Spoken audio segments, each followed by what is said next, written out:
Soy ñoña por naturaleza.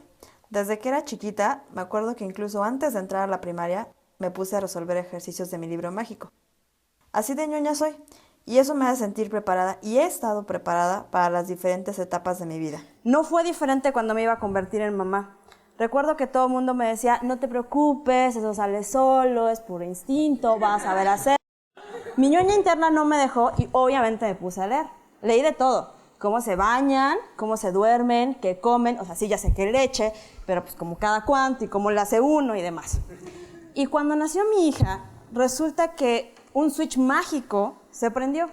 A lo largo de semanas y meses me fui convirtiendo en experta no solo en cambiar pañales, en darle de comer, en saber qué necesitaba, lo sabía todo. Pero al mismo tiempo, mi switch de memoria, ese que me hizo ser neurocirujana, neurooncóloga y demás, se apagó.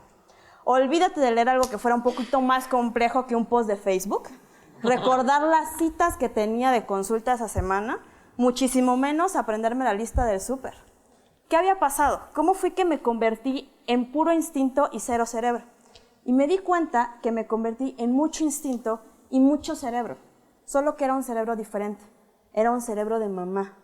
¿Cómo fue que mágicamente mi switch de mamá se prendió? Bueno, como muchas de las cosas en la vida de las mujeres, la explicación está en las hormonas.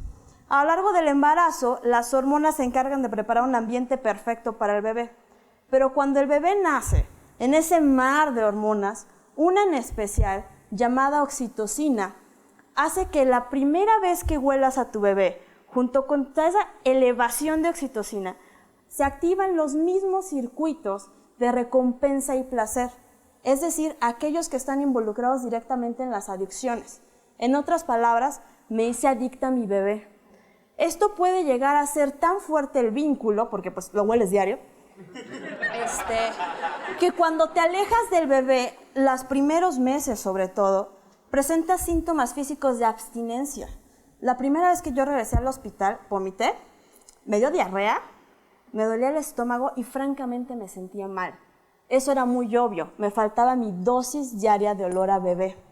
Si bien no existe un área cerebral mágica encargada de la maternidad, sí se ha observado que existe una zona localizada en el centro del cerebro que se llama área preóptica medial, eso suena muy cool, ¿no? Por eso me gusta neuro, que se encarga de los sentimientos de maternidad y apego. Es tan importante que las mutaciones en las células que lo conforman hace que las mujeres no presenten sentimientos de maternidad y apego.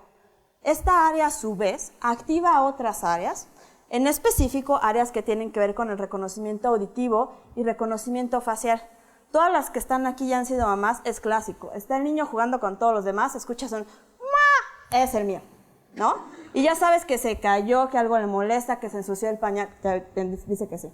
Ok, ¿por qué? Porque el área auditiva no solo reconoce el llanto de tu bebé por el de otros bebés, sino es muy sensible y es capaz de discriminar entre las diferentes tonalidades de llanto para identificar si necesita cambio de pañal, si ya tiene hambre, si ese juguete no le gusta, si lo que quiere ver en ese momento es obviamente La Sirenita y no cualquier otra película.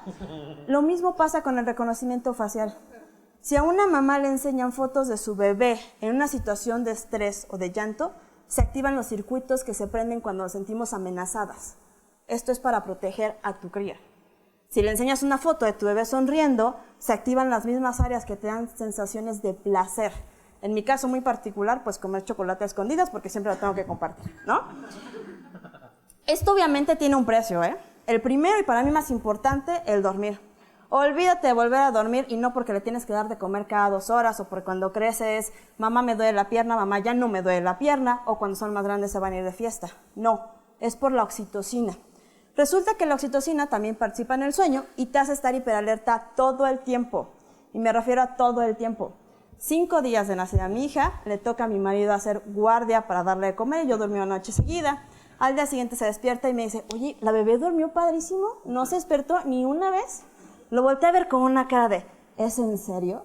Se despertó 4 veces, de las cuales 2 le di de comer, una le cambié el pañal y la otra fue cambio completo porque se hizo pipí. Y el cuate ni en cuenta, ¿no? Real.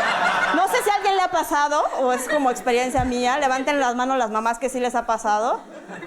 Ok, gracias, ok. ¿Cómo no se dio cuenta? Pues por la oxitocina. Sus niveles de oxitocina no son los mismos que los míos. Y eso me hace estar hiperalerta y proteger a mi bebé de la mejor manera posible. Y el segundo precio que tuve que pagar fue que mi cerebro se hizo más chico. No, literal, la sustancia gris se hace mucho más pequeña. ¿Esto por qué? Porque la naturaleza me castiga de esta forma en una etapa tan crítica de mi vida. No me castigó. Lo que hizo fue que al reducir la sustancia cerebral, las conexiones se hacen mucho más eficientes. Es decir, las células cerebrales se comunican de una forma mucho más eficaz. Y nada tonta la madre naturaleza lo hizo en áreas críticas. Específicamente, o los cambios más notorios son en el frontal, el temporal y el hipocampo. En el lóbulo frontal es aquel que se encarga de resolver problemas, el cálculo, la abstracción.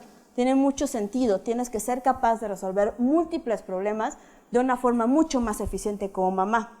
El lóbulo temporal, ahí se encuentra el reconocimiento facial, o una parte del reconocimiento facial, el área auditiva primaria.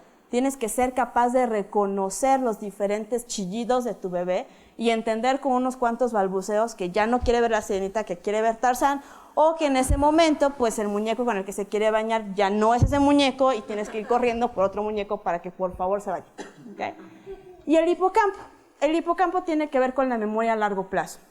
Y si bien es cierto que nuestra memoria a largo plazo se hace mucho más eficiente, ya que se ha visto que después de 2 años la memoria o los recuerdos que se consolidan a mucho más largo plazo son más eficaces, también se ha observado que las mamás muestran datos de envejecimiento molecular mucho menos que las que no son mamás.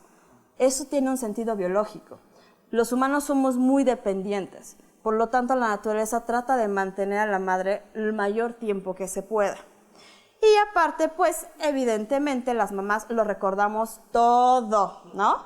El clásico que tu mamá te dice, cuando eras chiquito, yo me acuerdo que tu primer dulce fue, bueno, agradezcan al hipocampo, lo vamos a recordar toda la vida. Esto obviamente tiene un precio para aquellas mamás. Nuestra memoria objetiva, esa que en aquel momento me permitía leer 3 artículos antes de las 5 de la mañana, redactar varios escritos, no importa.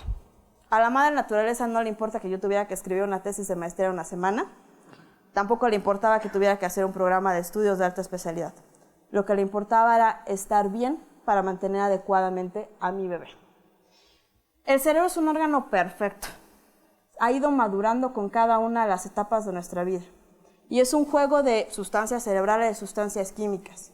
El entendimiento de todo este tipo de procesos hace que sea mucho más fácil identificar también cuando estos no están balanceados y entender actualmente las diferentes enfermedades como depresión posparto, psicosis posparto y ofrecer una alternativa para todas esas mamás.